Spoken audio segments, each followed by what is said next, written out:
What is up, Critics? So this one was a highly suggested top 10 video from you guys, the top 10 forgotten cars in GTA Online.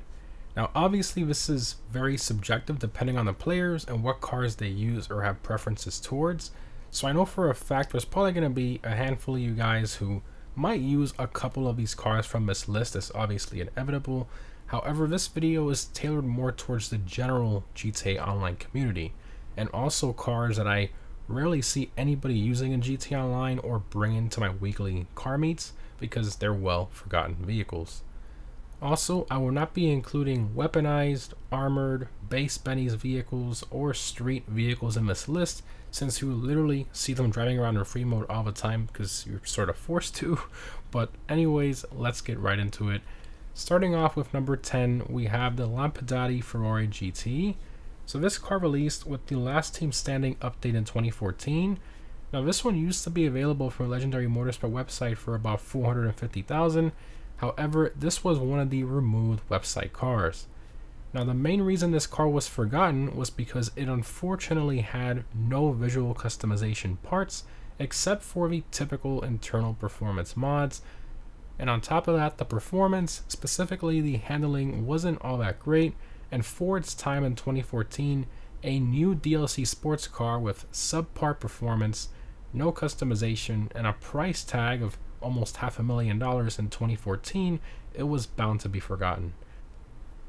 Continuing to number 9, we have the Vapid Guardian.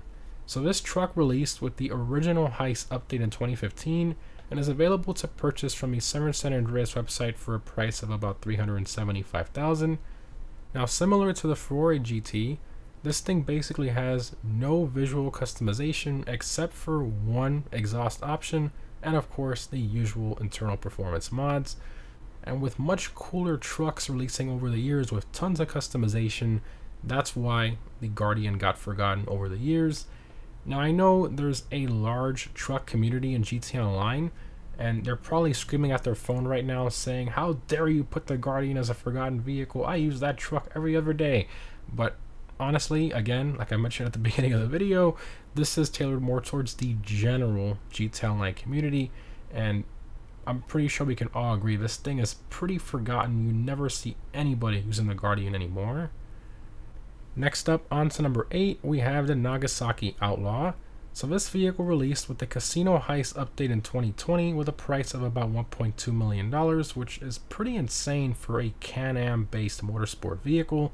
And on top of that, the customization was pretty lackluster. It only has generic camo livery options, the internal performance mods, and that's literally it. With a price tag that high and little to no visual customization, this thing was pretty much forgotten the week after it released. Moving on to number 7, we have the Kalahari. So this car released with the Beach Bum update in 2013 and used to be available from a Severn San Andreas website for $40,000. However, this was one of the removed website cars. Now this one actually has some decent customization, especially for 2013, and a very cheap price tag. I think the issue with the Kalahari was the lack of performance.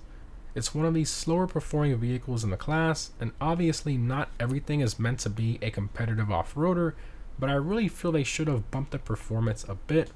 Over the years, more and more players forgot about it or replaced it with other cars, especially since back then we could only own a max amount of 10 vehicles. That's pretty much why it was mainly forgotten. Continuing to number 6, we have the BF Raptor. So this one was added with the Bikers update in 2016 and used to be available from Legendary Motorsport website for about $650,000. However, this was one of the removed website cars as well. So this thing is a 3-wheeled motorcycle trike thing, which is pretty unique. However, it has no visual customization except for the usual internal performance mods, and it is terrible to drive.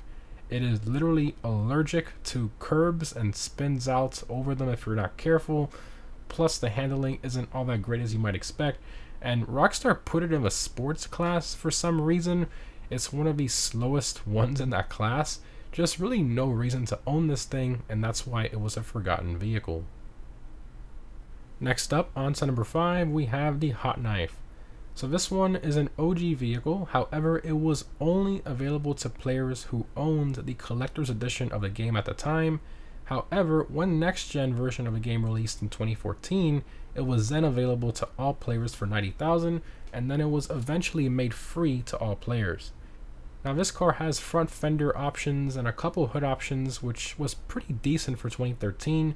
However, the main reason this car was forgotten was because it was just terrible to drive. It's pure understeer. That should literally be the plate on this car, understeer, because it doesn't like turning at all. And the brakes, they're decent but not the best. In combination with that, it's just not enjoyable of a car to drive, which is a real shame considering how cool it looks, and it sounds pretty good too, and I like the interior. But over the years, a lot of other hot rod style cars that had more customization and were actually nice to drive released, and the Hot Knife just became a forgotten car. Moving on to number 4, we have the Albany Virgo. So this car released with the Ill-Gotten Gains update in 2015 with a price of just under 200,000. A pretty good looking classy car and pretty acceptable customization options by 2015 standards. And yes, it was a slow car, but it wasn't meant to be a performance car anyways. It was meant to be more of a cruiser. So why was it forgotten? Well, the main reason is because Rockstar never made a Benny's variant of this car. They instead brought in a new car called the Virgo Classic and gave that one Benny's customization. So after all the Benny's lowriders releasing, the Virgo was just sadly forgotten. Continuing to number 3, we have the Hijack Chameleon. So this car is the same story as the Hot Knife. It was an OG vehicle that was only available to players who purchased the collector's edition of the game at the time. And when the next gen version of the game released in 2014, it was available to all players for 100,000 and eventually made free to all players. So this car had decent customization, especially for its time, and honestly just beautiful styling. I've always loved the look of this car. So why was it forgotten? Well, firstly, the car is very strange. It's supposed to be a hybrid, and you can see it has an engine model if you pop the hood. It has exhaust tips. It even has exhaust options too. But for some reason, this car is always stuck in full electric mode, even though, again, it literally has an engine model and exhaust upgrade options, which is really, really strange. And then the performance was sort of decent for its time, pretty average, but obviously not super competitive. I think the reason this car was forgotten is because of that weird hybrid electric situation and also its lack in performance. Next up, on to number 2, we have the Albany Alpha. So this car was added in the business update in 2014 and used to be available from Legendary Motorsport website for 150,000. However, it was indeed a removed website car. Now, this car is in the sports class, had decent customization for its time, and slightly above average performance. So why was it forgotten? I think the most controversial part of this car has always been the styling. A lot of people think it looks kind of strange or ugly when it first released. Even me back then, 9 years ago, I had a slightly different taste in cars and not much appreciation for big luxury concept-esque cars like this. I think the styling was the main reason this car was forgotten. And lastly, on to number 1, the most forgotten car in the entire game in my opinion, we have the Benefactor Strider. So this vehicle released with the Doomsday Heist update in 2017 and used to be available from Legendary Motorsport website for 500,000. However, it was also a removed website car. Now, over the years, even before this DLC release, the community was really looking for a nice performance wagon, and when Rockstar finally gave us one, it was a lifted station wagon. Okay, so maybe it was meant to be an off-road races and stuff, right? Nope, Rockstar threw it in the sports class for some reason, where it was literally one of the slowest in that class.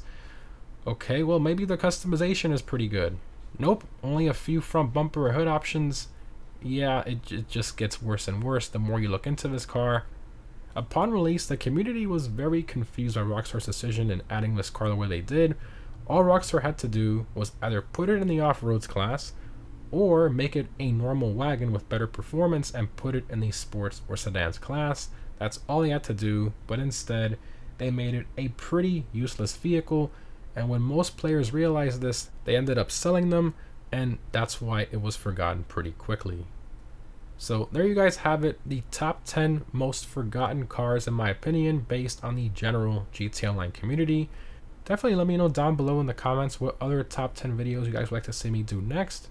Thanks for watching guys, and I'll see you in the next one.